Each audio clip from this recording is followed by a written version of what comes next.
할렐루야. 우리 주님을 사랑하시면 아멘 하시겠습니다. 예수님은 어제나 오늘의 영원토록 동일하시고 변함없으시고 언제나 우리와 함께 하시는 좋으신 주님인 것을 믿습니다. 성가대의 찬양은 누구 들으라고 하는 걸까요? 하나님께 영광을 돌리죠.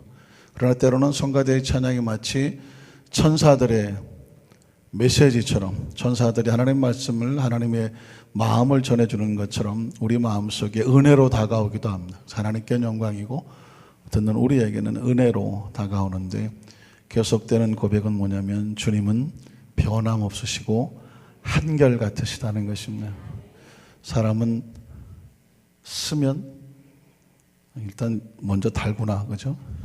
달면 삼키고 쓰면 뱉고, 그래서 항상 자기 중심적이지만 예수님은 변함없으셔서 항상 사랑으로 우리와 쓰든지 달든지 허물이 많은 베드로, 의심 많은 도마 품어주시고 확신 주시고 날마다 새롭게 일어서도록 또 기다려주시기도 하고 믿어주시기도 하고 우리를 격려해 주시는 주님, 그 주님께서 오늘 우리 함께 계시는 것을 믿습니다.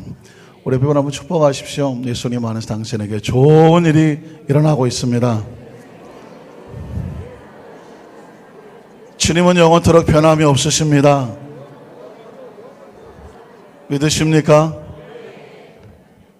어떤 나무꾼이 산속에 칡뿌리를 캐러 갔습니다. 그런데 정말 그냥 칡넝쿨이 워낙 많이 있어서 어떤 걸 먼저 끄집어야 될지 몰라서 흥분한 마음으로 제법 굵은 나무 줄기를 하나 확 하고 잡아당겼더니, 아니 그게 칡뿌리가 아니고 호랑이 꼬리였습니다. 호랑이도 얼마나 놀랐겠습니까? 그리고 칡뿌리인 줄 알고 확 잡아당겼는데 호랑이 꼬리가 잡히는 순간 나무꾼은 또 얼마나 놀랐겠습니까? 정신없이 나무 위로 도망쳐 올라갔습니다. 그랬더니 워낙 놀랐던지 호랑이가 그 나무를 막 흔들어대기 시작하는 것입니다. 왜 흔들어댈까요? 떨어지라고. 잠자는 호랑이의 코털을 건드린 게 아니라 꼬랑지를 잡아당겼으니까. 얼마나 세게 흔들었든지 나무꾼이 나무에서 떨어지는데 마침 호랑이 잔등에다 등짝에 떨어졌습니다. 호랑이는 2번 놀랐습니다. 그냥. 그래서 또 흔들어대는 것입니다. 등짝에서 떨어지라고 막 흔들어 제꼈습니다. 그러나 떨어지면 죽습니다. 이 나무꾼은 이제 젖먹던 힘을 다해서 호랑이의 모가지를 끌어안고 그냥 털을 붙잡고 절대로 안 떨어지려고 몸부림을 칩니다. 호랑이는 그냥 떨어지라고 정신없이 뛰어가고 나무꾼은 절대로 안 떨어지려고 하는데, 마침 이 들판을 가는데 그걸 광경을 쳐다보던 농사꾼이 보면서 이렇게 푸념을 합니다. 세상이 이렇게 불공평하네. 이 뜨거운 때학볕에 어떤 놈은 축자 사자 농 갈고 밭 갈고 이렇게 땀 흘리고 수고하고 있는데, 어떤 놈은 팔자가 좋아서 호랑이의 잔등에 올라타서 저렇게 신나게 돌아다니네. 나 참 더러워서. 그 호랑이 잔등에 올라탄 그 나무꾼이 그렇게 부러워서 이 농사꾼은 그냥 힘이 빠졌더라는 것입니다. 여러분, 지금 그 나무꾼이 호랑이 잔등에 올라가서 지금 신세 좋게 올라가고 노는 겁니까? 지금 죽자 사자 살려고 호랑이 잔등에 붙잡고 지금 살려고 몸부림치고 있는 중이에요. 생사의 전쟁을 벌이고 있는 중입니다. 나무꾼의 눈에는 보니까 기가 막힌 거예요. 팔자도 좋게 호랑이 잔등에 올라타 갖고 놀러 다니는 것처럼 보이는 겁니다. 여러분, 세상에 우리가 눈에 보이는 것이 전부 다는 아니라는 것입니다. 때로 저 사람은 뭐가 이렇게 참 복이 많아서 저러고 다니나, 정작 그 사람 얘기 들어보면 지금 죽을 똥살똥 호랑이 털 붙잡고 지금 죽느냐 사느냐, 내려오면 죽는 거예요. 결국은 누가 행복한 겁니까? 농사꾼이 행복한 거예요. 그죠? 자기 땅에서 땅 파고 농사 지면서 비록 많은 것을 거두지 못한다고 할지라도 호랑이의 잔등 위에 올라가서 지금 축자사자 매달려 있는 신세보단 누구 신세가 편한 거예요? 농사꾼 신세가 편한 거예요. 그래서 세상은 공평하다. 굳이 다른 사람 보고 야, 저 사람 부러워할 것 없다. 왜? 그 사람은 지금 죽자 사자 호랑이 모가지를 끌어안고 죽느냐 사느냐 하고 있을 수도 있는 거고요.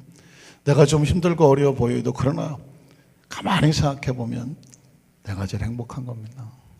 반대로 어떤 사람을 그 내 생각대로 오해할 것도 없고 또 자기 자신을 스스로 비하시킬 필요도 없는 거죠. 크리스찬이 어떤 상황 속에서도 평안할 수 있는 것은 뭐냐면 우리는 믿음으로 사는 사람이기 때문에 그렇습니다. 그래서 여러분 혹시 아주 오래전의 찬송이지만 그런 찬송을 기억하십니까? 내게 강 같은 평화. 그냥 평화도 아니고 엄청 강 같은 평화가 있는, 우리 힘차게 박수며 한번 찬양하겠습니다. 내게 강 같은 평화, 내게 강 같은 평화, 내게 강 같은 평화, 내게 강 같은 평화 넘치네. 할렐루야. 내게 강 같은 평화, 내게 강 같은 평화, 내게 강 같은 평화 넘치네. 바다 같은 사랑, 사랑, 내게 바다 같은 사랑, 내게 바다 같은 사랑이 넘치네. 할렐루야. 내게 바다 같은 사랑, 내게 바다 같은 사랑, 내게 바다 같은 사랑이 넘치네. 내게 샘솟는 기쁨, 내게 샘솟는 기쁨, 내게 샘솟는 기쁨이 넘치네. 할렐루야. 내게 샘솟는 기쁨, 내게 샘솟는 기쁨, 내게 샘솟는 기쁨 넘치네. 내게 믿음 소망 사랑, 내게 믿음 소망 사랑, 내게 믿음 소망 사랑, 내게 믿음 소망 사랑 넘치네. 할렐루야. 내게 믿음 소망 사랑, 내게 믿음 소망 사랑, 내게 믿음 소망 사랑이 넘치네. 할렐루야. 정말 마음속에 평화 넘치십니까? 이번에 이런 가사가 있으면 내게 불같은 성령. 근데 2절은 내게 불같은 성령, 3절은 불같은 성령, 4절은 또 해야 돼요. 불같은. 이 찬양하다 그냥 심령에 불이 붙고 그냥 기도에 불이 붙고 그냥 은혜의 불이 붙기를 주의 이름으로 축복합니다. 우리 함께 힘차게 박치면서 내게 불같은 성령 하겠습니다.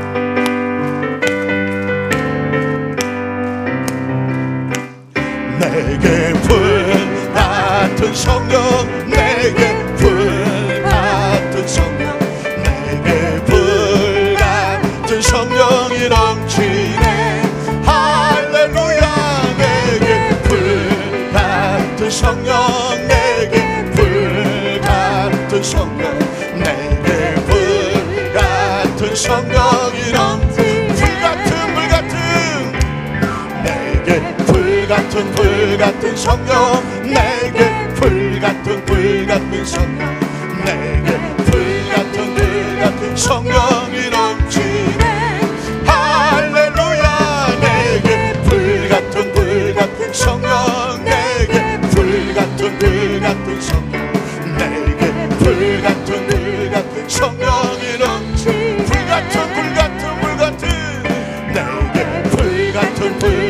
불같은 성령, 내게 불같은 성령, 내게 불같은 성령이 넘치네. 할렐루야. 내게 불같은 성령, 내게 불같은 성령, 내게 불같은 성령이 넘치네. 네 번 합니다. 불같은, 내게 불같은 성령, 내게 불같은 성령, 내게 불같은 성령이 넘치네. 할렐루야. 내게 불같은 성령, 내게 불같은 성령, 내게 불같은 성령이 넘치네. 할렐루야. 5번 할까요? 네. 이 찬양을 부르면 막 마음에 불이 임하게 되어 있습니다. 왜냐하면 성령께서 바람같이 불같이 생수같이 우리 가운데 임재하시는데, 성령님 불같은 성령님을 사모하고 또 사모하면 우리 가운데 성령의 불이 붙습니다. 여러분 이미 성령님을 인정하시면 아멘 하시기 바랍니다. 환영하시면 아멘 하시기 바랍니다. 모셔드리시면 아멘 하시기 바랍니다. 이미 성령께서 우리 가운데 함께 계시는 것을 믿습니다. 한번 따라 하실까요? 불같으신 성령님, 불같으신 성령님. 오늘 설교 제목은 불같으신 성령님, 이런 제목으로 말씀의 은혜를 나누려고 합니다. 우리가 성령님을 인정하고 환영하고 모셔드리고 바람같이 불같이 생수같이 역사하여 주시옵소서 이렇게 기도할 때 왜 성령을 바람같이, 성령을 불같이, 성령을 생수같이 임하여 달라고 우리가 그렇게 기도할까요? 근거가 있지 않겠습니까? 그 근거가 바로 사도행전 2장 오늘 본문에 있는 말씀입니다. 오순절날 이른비 성령이 마가 다락방에 예수님의 약속에 따라서 예수님의 이름으로 하나님께서 보내주실 때에 그 첫 번째 임하셨던 모습이 뭘까요? 급하고 강한 바람 같은 소리가 들렸다 그랬어요. 지난 금요일 예배 때 성령님은 바람 같으신 성령이 그랬습니다. 그런데 그 바람이라고 하는 것이 그냥 공중에 부는 공기의 이동이 아니다. 그 바람의 원래 의미는 무엇일까요? 루아흐, 퓨뉴마 이런 표현을 썼는데 하나님의 속에서 나오는 하나님의 바람입니다. 여러분 우리도 바람을 낼 수 있지 않습니까? 기가 막혀. 우리 속에서 바람이 나온다니. 콧바람도 나온다. 이 바람, 콧바람이라는 것은 들숨 날숨하면서 숨을 쉰다는 얘기는 공기가 움직인 것 같지만 무엇이 움직이고 있는 것입니까? 그 숨을 쉰다는 것은 생명이에요. 생명의 기운은 호흡에 있는 것 아니겠습니까? 그 똑같은 원리가 하나님으로부터 나오는 것입니다. 하나님께서 흙으로 사람을 지으시 그 코에 생기를 불어넣으셨다는 것입니다. 하나님의 입에서 나올 때는 4차원이죠. 하나님 속에서 나왔으니까.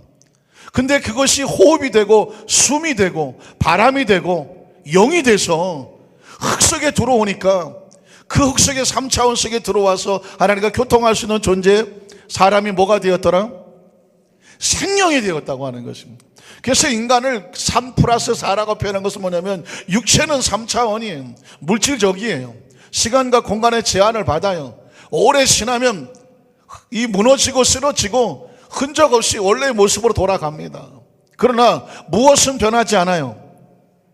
영은 변하지 않지. 영은 어디서 왔으니까? 하나님으로부터 왔으니까. 영은 변하지 않아요. 영은 4차원이에요. 시간과 공간의 제약을 받지를 않아요. 그래서 우리가 놀랍게도 흙으로 지어진 인간이 꼭 한다는 소리가 이 세상을 떠날 땐 뭐라고 말하냐면 돌아간다고 말해요.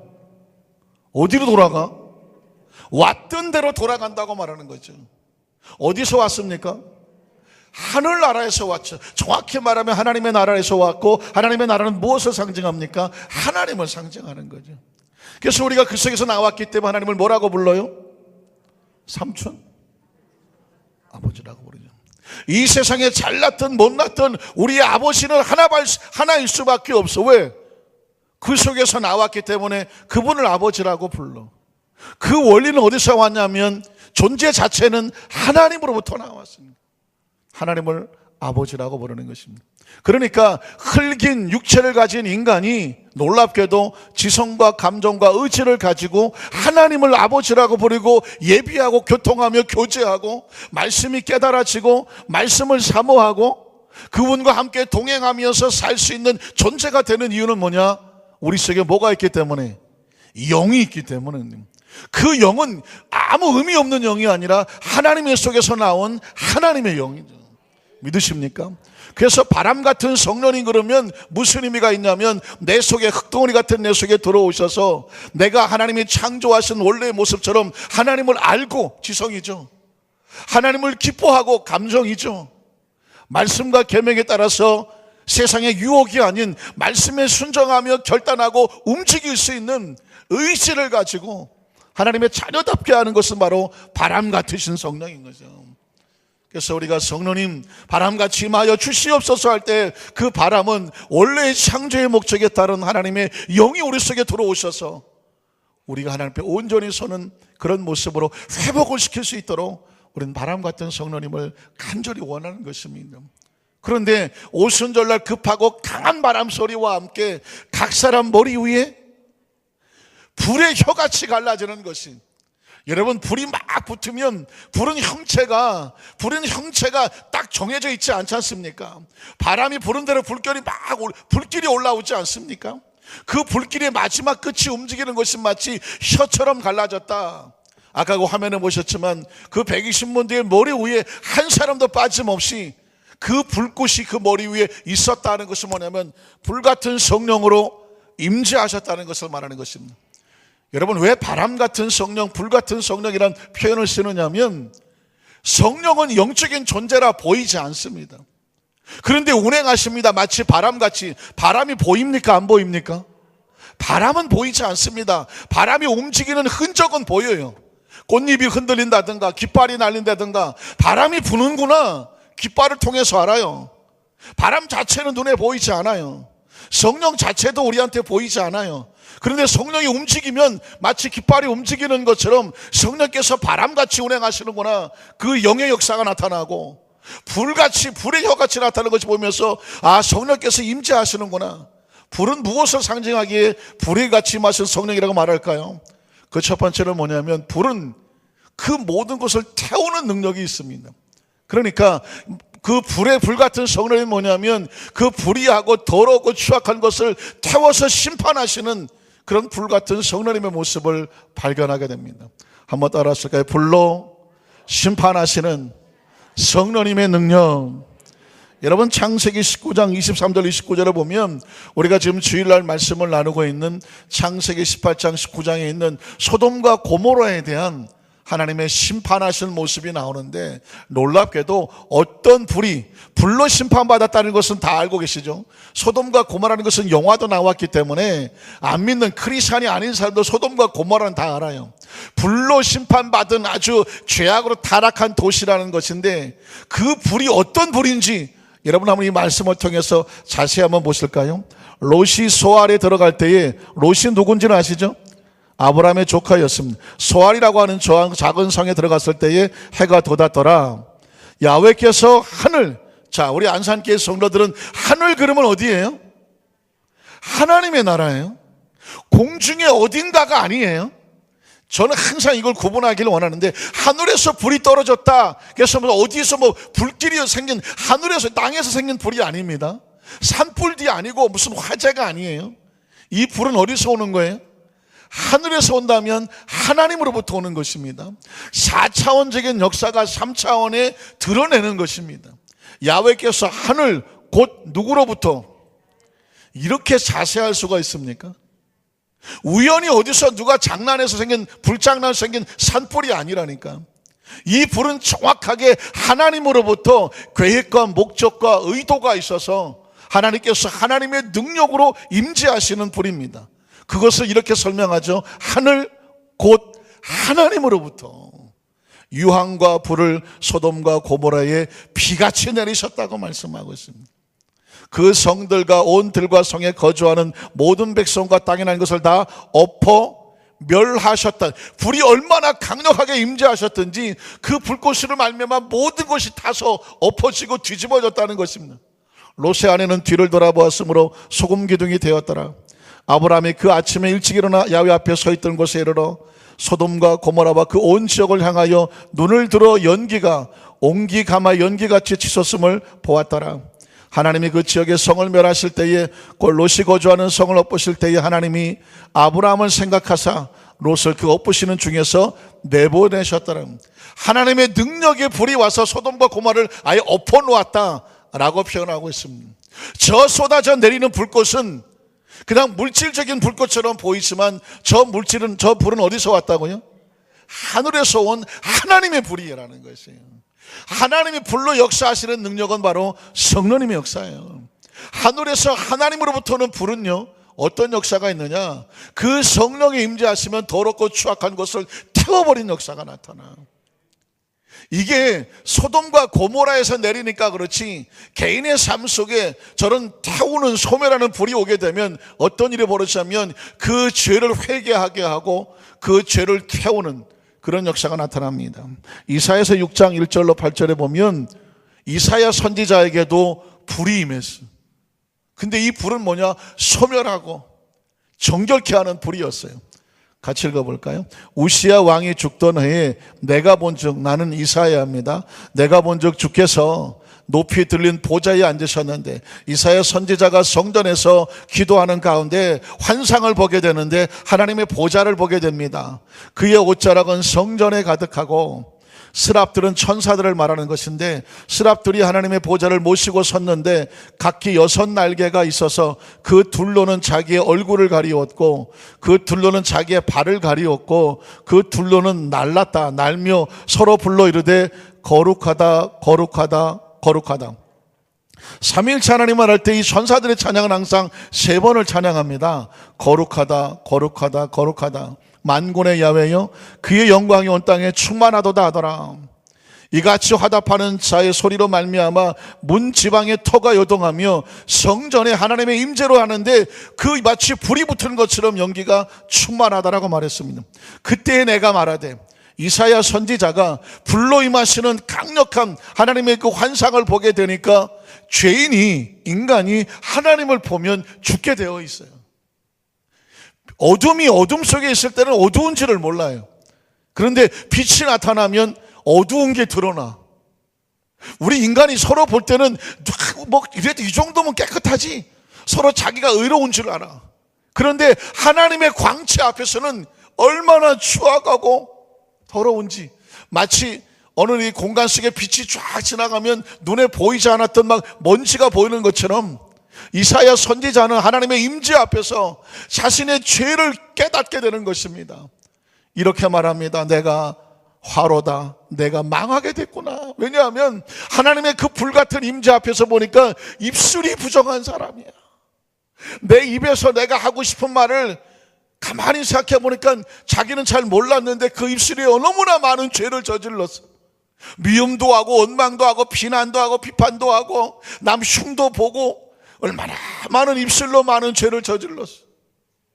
거기서 나는 입술이 부정한 사람이다, 나는 입술이 부정한 백성 중에 거주하면서 만군의 야훼이신 왕을 배웠음이로다 하였더라. 사랑하는 성도 여러분, 이게 정말 그 하나님 면전 앞에 서는 회개의 통의 자복입니다.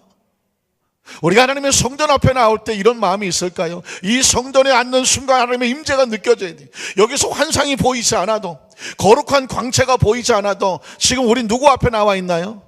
하나님의 보좌 앞에 하나님의 성전 앞에 나와 있어요. 하나님의 면전 앞에 나와 있어요.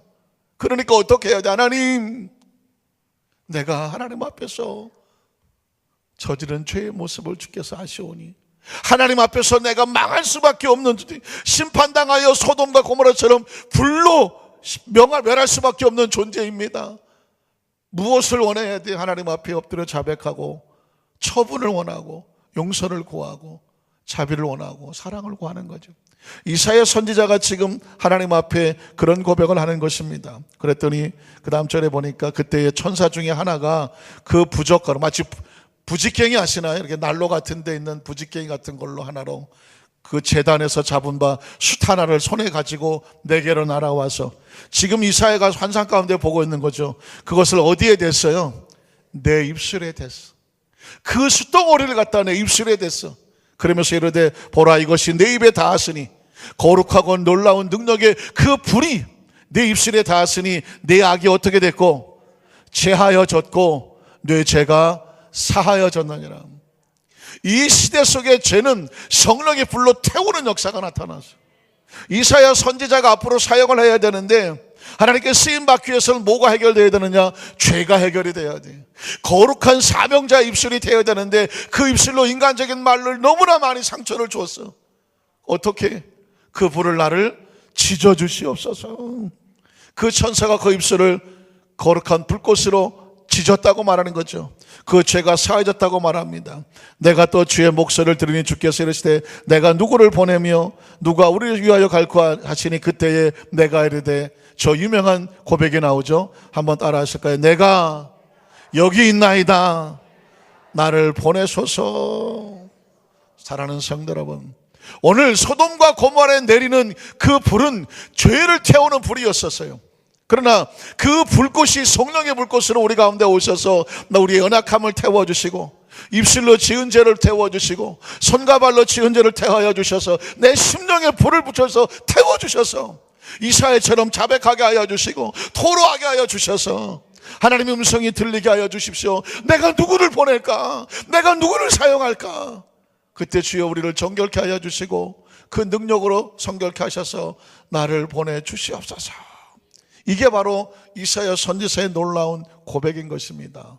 사랑하는 성도 여러분, 오늘 이 밤에 우리 그런 고백해야 되지 않을까요? 주님, 내 하나님 면전 앞에 서서 내가 지나온 삶을 돌이켜보니까 얼마나 많은 부족한 것이 보인지 모릅니다. 주여, 가슴을 치고 마음을 치고 우리의 부족함을 주 앞에 내려놓고 이사야처럼 주님, 그 제단의 숯불로, 이사야에게는 제단의 숯불이었지만 우리에게는 성령의 불로, 성령의 불로 우리의 눈을, 성령의 불로 우리의 귀를, 성령의 불로 우리의 입술을 거룩하게 태워주시고 지져주셔서 악을 제하여 주시고 죄를 제하여 주시옵소서.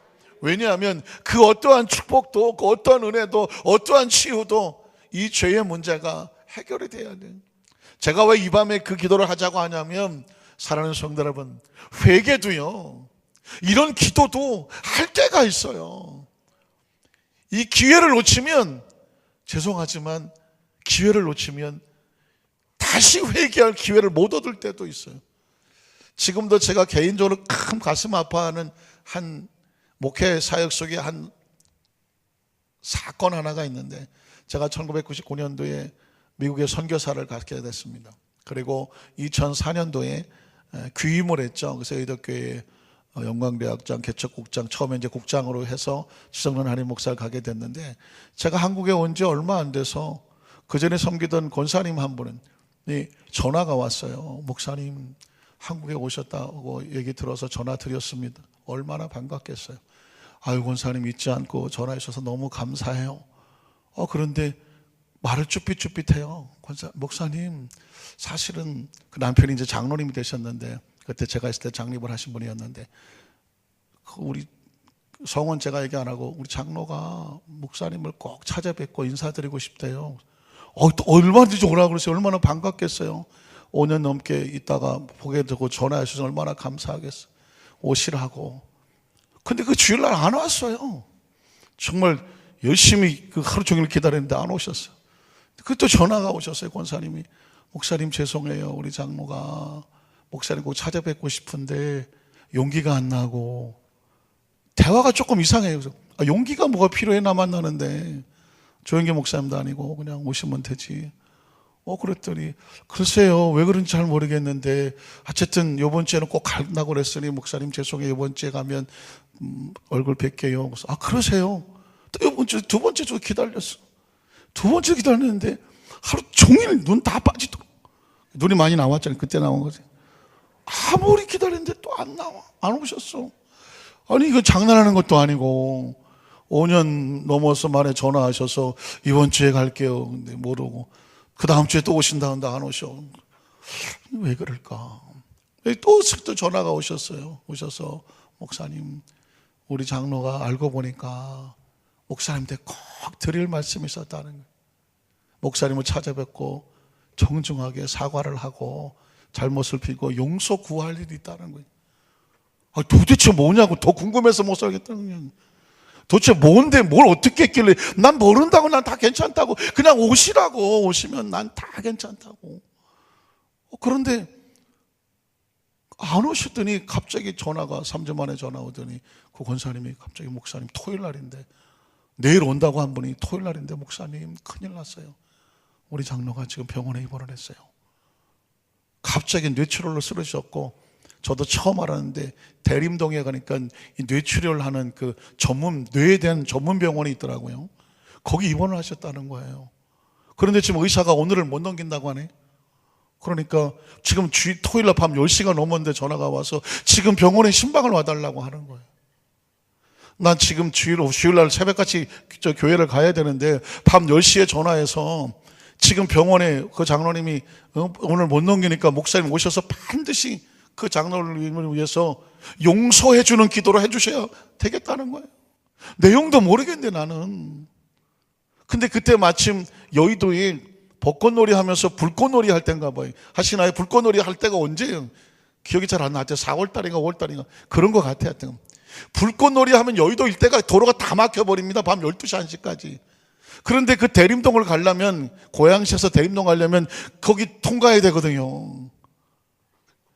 밤 10시 20분인가 출발했는데 12시가 넘어 들어갔어. 그 병원에 가니까 중환자실에 다 나와 있어.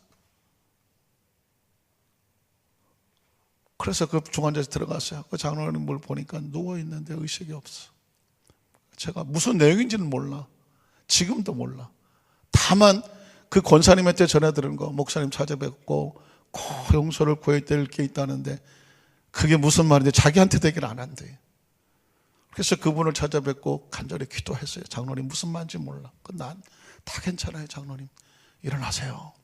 일어나세요. 중환자에서 한 30분 간절히 기도하고 나왔어. 그리고 이제 다음날 뭐 집에 오니까 2시가 됐어. 그래서 그 다음날 주일날 내가 얼마나 졸었겠어. 근데도 가슴이 아파. 가슴이. 근데 그날 넘기시고 3일 뒤에 소천을 하셨더라고. 그날 못 넘긴다고 그랬는데 그 사이에 3일 동안 많은 친척들이 와서 다 보고 그리고 가셨다고 그래요. 근데 제가 그 머리 위에 남은 건 뭐냐면 그 얘기를 못 들었어요. 무슨 얘기인지 잘 몰라. 근데 그분은 저한테 꼭 하시고 싶었어. 근데 말을 못했어. 제 머릿속에 남는 교훈 하나는 뭐냐면 때로 내가 하고 싶어도 못하는 시간이 없거나 기회를 놓치거나 타이밍을 놓치면 못하더라고요. 그분은 뭔가 나에게 용서를 구하고 싶었어. 그런데 2주가 지나는 동안에 못 오셨어. 용기가 안 나고 자신이 없고 그래서 못 오셨대. 무슨 얘기인지는 몰라요. 저는 무슨 내용인지 받아들일 준비가 되어 있었어요. 제가 세월이 지금 많이 지났죠. 한 16년, 2004년도니까 지금 뭐 12년 이상 지났어요. 처음 이런 고백을 하는 거예요. 그 말씀을 가만히 듣다가 보니까 이사야가 그 하나님의 임재 앞에서 자신의 잘못을 고백하면서 주여 내 입술이 망하게 됐습니다. 내 입술의 말로. 그러니까 이걸 어떻게 했으면 좋겠냐고 했을 때 하나님께서 그 순간에 제단의 숯불로 그를 지져주고 악을 제해줬으니 이제 새로워졌다고 말해지는 이 장면을 보는 순간에 덜커덕 부딪히는 게 있는 거예요. 하나님, 우리가 혹시라도 주님 앞에 고백하고 자박하고 뭔가 피차 간에 서로 간에 뭔가 잘못한 것이 생각이 나고 해서는 안 될 것이 생각이 난다고 하면 어떻게 해야 되겠어요? 빨리 털어버려야 돼요. 빨리 고백해버려야 돼요. 에이, 난 다음에 하지. 그게 아닌 것 같아. 왜냐하면 이사야가 이 장면을 보기 전까지는 자신의 입술이 그렇게 부정한 줄을 몰랐어.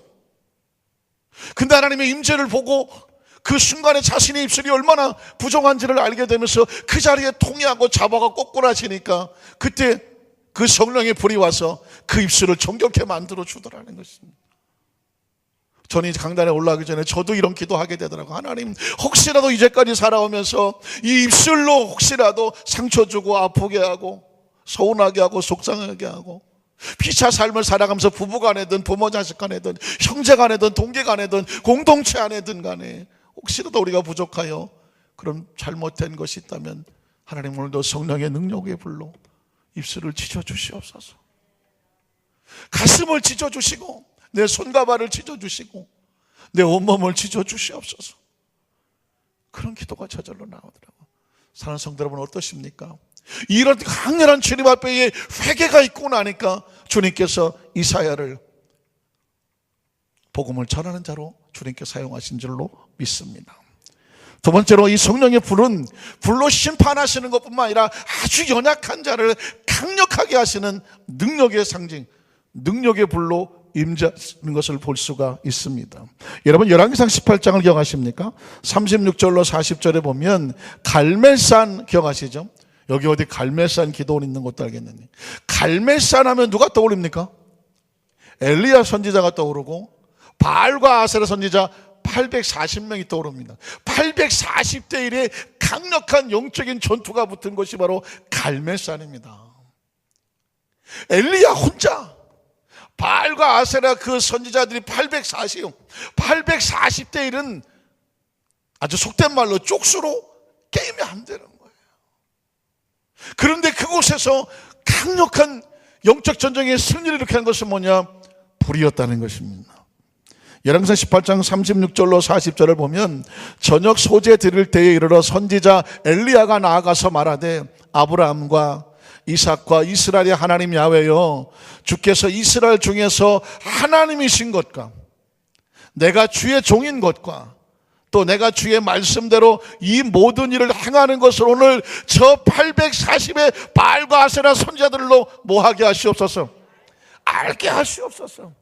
그러니까 하나님의 일은 하나님의 역사가 나타나야 돼. 하나님의 교회가 교회되게 하는 것, 하나님의 강력한 성령의 역사가 나타나야 되고, 하나님의 종들에게 종들 되게 하는 하나님의 강력한 역사가 나타나야 되고, 크리스찬들이 이 세상에서 하나님의 자녀인 것을 드러내기 위해서 우리가 기도하고 하나님 예배 드릴 때에 하나님의 역사가 나타나야 돼요. 왜냐하면 840대 1의 엘리야가 할 수 있는 것은 인간의 힘으로는 안 돼. 뭐가 나타나야 돼요? 하나님이신 것과 하나님의 종인 것과 하나님이 살아계신 것을 저들로 알게 해달라. 무슨 얘기입니까? 불을 내려달라는 것입니다. 불을 내려주십시오. 야훼여 내게 응답하시옵소서, 내게 응답하시옵소서. 이 백성에게 알려주십시오. 주 야훼는 하나님이신 것과 주는 그들의 마음을 되돌이키심을 알게 하시옵소서 하며, 이에 무슨 불이? 성경 속에서 강력한 성령의 능력을 말할 때에 그냥 하늘에서 불이 떨어졌다 이렇게 말하지 않아요. 그 존재와 근거를 말합니다. 이 불은 무슨 불이다? 하나님의 불이야. 야훼의 불이야. 하늘로부터 오는 불이야. 내려서 번제물과 나무와 돌과 흙을 태우고 또 도랑의 물을 핥은지라. 모든 백성이 보고 엎드려 말하되, 야훼 그는 하나님이로다. 야훼는 건지는 자요, 그는 하나님은 엘로힘 전능하신 분이다. 우리를 구원하신 하나님은 전능하신 하나님이다. 야훼 그는 하나님이시로다 하시니, 엘리야가 그들에게 이르되 바알의 선지자를 잡되 그들 중 하나도 도망하지 못하게 하라 하며, 곧 잡은지라 엘리야가 그들을 기손신으로 데려다가 거기서 다 죽이더라고 말하고 있습니다. 그러니까 연약한 것 같던 그 엘리야 선지자와 840대 1의 바알과 아세 선지자 영적 전쟁이 붙었을 때에 하나님의 백성에게 하나님의 살아계심과 하나님의 종들과 하나님의 백성 하나님 되심을 알게 하시는 건 뭐냐? 성령의 불이 임해야 돼요. 개인적으로도 마찬가지입니다. 여러분이 가정에서 신앙 지키려고 몸부림칠 때에 우리가 믿고 의지할 것은 뭐밖에 없어요? 성령의 불을 주시옵소서. 믿음 생활하는데 억울함을 당하고 서운함을 당하고 무시를 당하고 손가락질을 당해 하나님의 하나님 되심과 내가 하나님의 자녀됨과 여전히 하나님의 살아계신 것을 저들로 알게 하여 주시옵소서. 표적이 있어야 되죠. 능력이 있어야 돼. 성령의 불을 주시옵소서.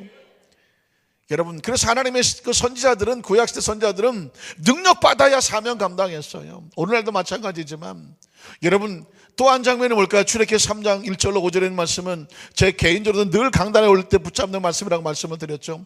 역시 엘리야보다 더 초라한 사람이 있어요. 그 사람 이름이 누구예요? 모세예요. 이 사람은 세상에 잊혀진 존재고 80이나 됐고 모든 게 포기된 존재였어요. 그런데 놀랍게 성경은 장대하고 힘있고 골리앗같이 이런 사람을 사용하지 않아요. 왜? 그런 사람이 나가서 싸우면 저건 원래 등치가 좋으니까. 원래 어려서부터 그 골리앗한테 별명이 뭐냐면 챔피언이에요. 어려서부터 그 용사들끼리 계속 무술대회를 나가서 마지막 승리한 사람을 챔피언이라고 말하는데, 골리앗의 별명이 챔피언입니다. 그런 전쟁 싸움에서 져본 적이 없는 사람이에요. 그런 골리앗이 나가서 싸워서 이기면 누가 잘했다고 그러겠어요? 역시 골리앗이야. 역시 골리앗이야. 그러나 다윗과 같이 어린 사람이 나가서 골리앗과 싸워 이기니까 다윗을 봅니까? 그가 믿는 하나님을 봅니까? 하나님을 보죠. 그러면 우리도 자신이 있잖아. 우린 골리앗 같은 챔피언은 아니야. 우리가 뭐 대단한 존재들이 아니야. 그러나 분명히 기억하는 것은 우리가 믿는 하나님은 대단한 하나님이에요. 믿으십니까? 마찬가지로 모세는 대단한 존재가 아니야. 과거에는 대단했어. 지금은 초라한 존재예요.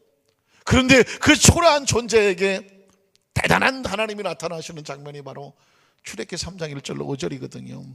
잘 아시는 장면이지만 마치 그림, 영화를 본 것처럼 한번 떠올려 보시겠습니까? 모세가 그의 장인 미디안 제사장 이도로 양떼를 치더니, 미디안 제사장 양떼를 치더라. 이게 모세예요.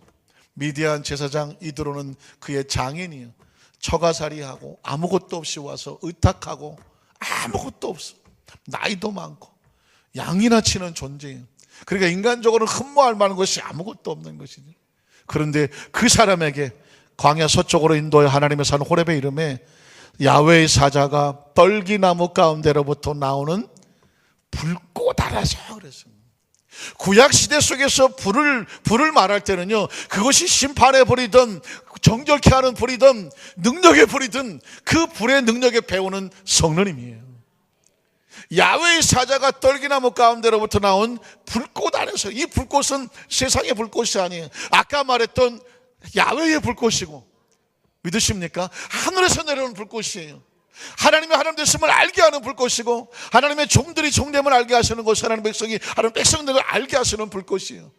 그 불꽃 안에서 그에게 나타나셨어요. 왜 나타나셨어요?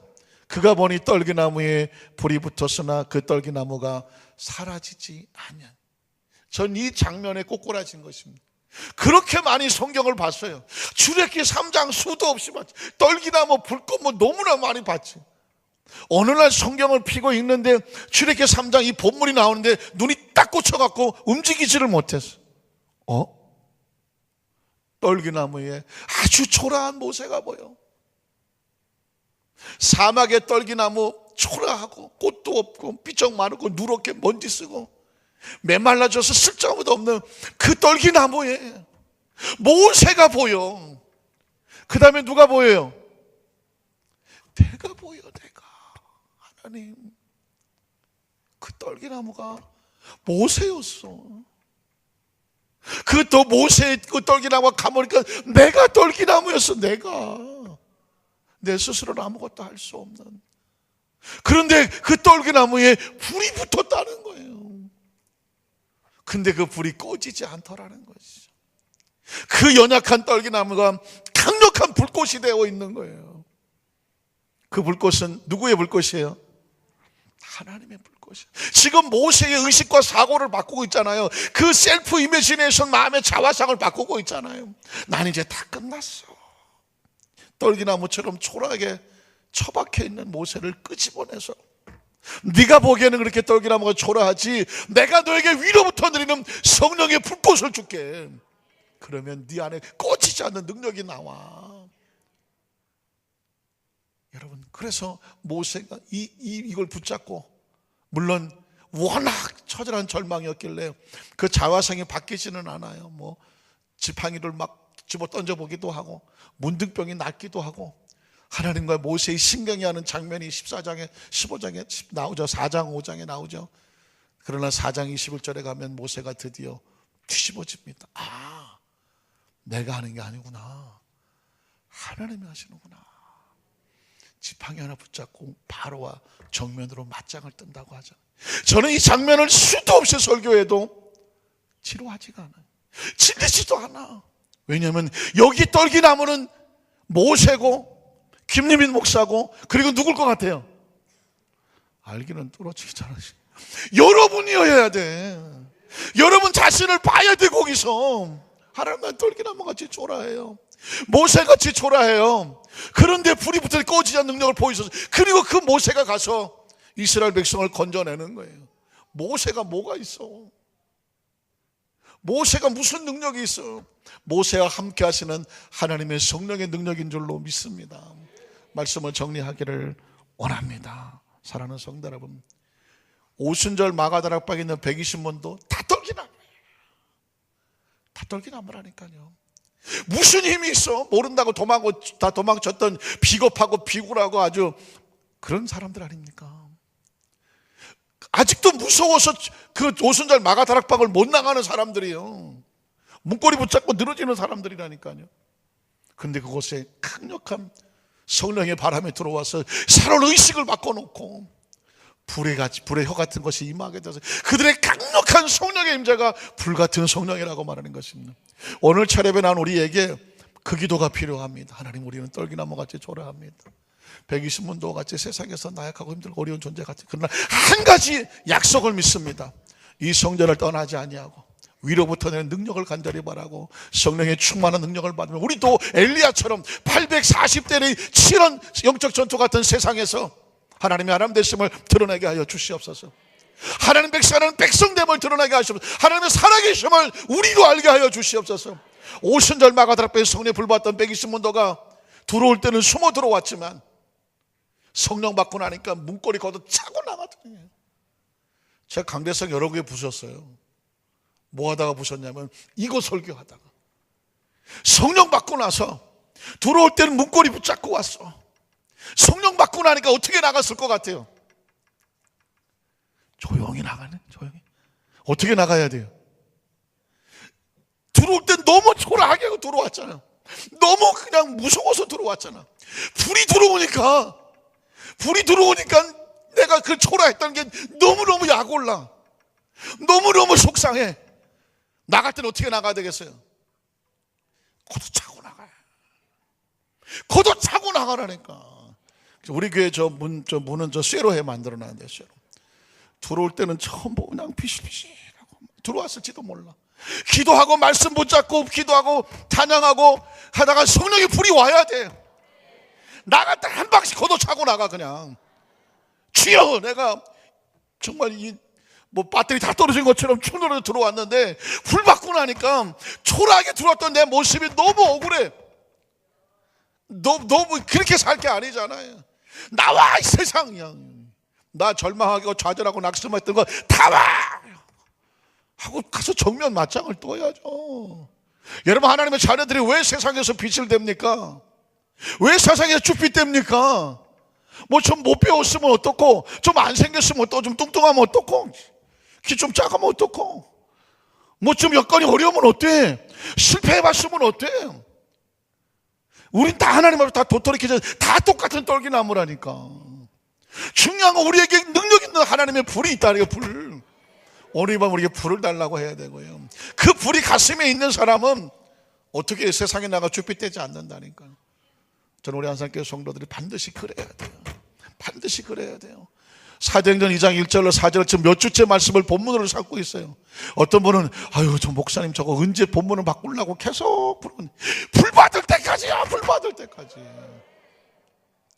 죄송하지만 강동교회 대서쪽에 있는 그 강대상으로 부셔놓은 거예요.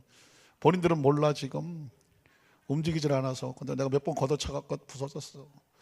움직이다가 분명히 부서질 거예요. 근데 실제적으로는 내가 이렇게 부숴놓은 건 아니고 그 부교육자들이 움직이다 부서지긴 했지만, 그러나 치고 싶어. 이거 쳐야 돼. 왜? 너무 비굴하게 살았어. 너무 세상 말로 쫄리게 살았어. 너무 자신 없이 살았어. 왜? 너무 자기 자신을 바라보니까 이 떨기나무가 어디 갔다 뭘 갖다 되겠어. 하나님께서 우리에게 주시는 말씀은 넌 그냥 떨기나무가 아니라 무슨 떨기나무야? 불타는 떨기나무예요. 꺼지지 않는 떨기나무예요. 여러분이 그렇단 말이에요. 그런 자신감을 가지란 말이에요. 그런 눈빛을 가져야 되고, 그런 어깨를 펴야 되고, 그런 자신감을 가져야 돼. 어차피 인생 한 번이요. 하나님께서 동행하셔서 하나님의 자녀답게 성령의 능력 받고 나가는 거예요. 다음 주 설교는 뭐 하겠어요? 바람같이 했지, 불같이 했지. 이제는 성령의 능력 받고 방언이 터져야 되겠지. 우린 설교가 꼭 드라마 같아서 다음 주 예고도 해주네. 예, 빠지지 말라고.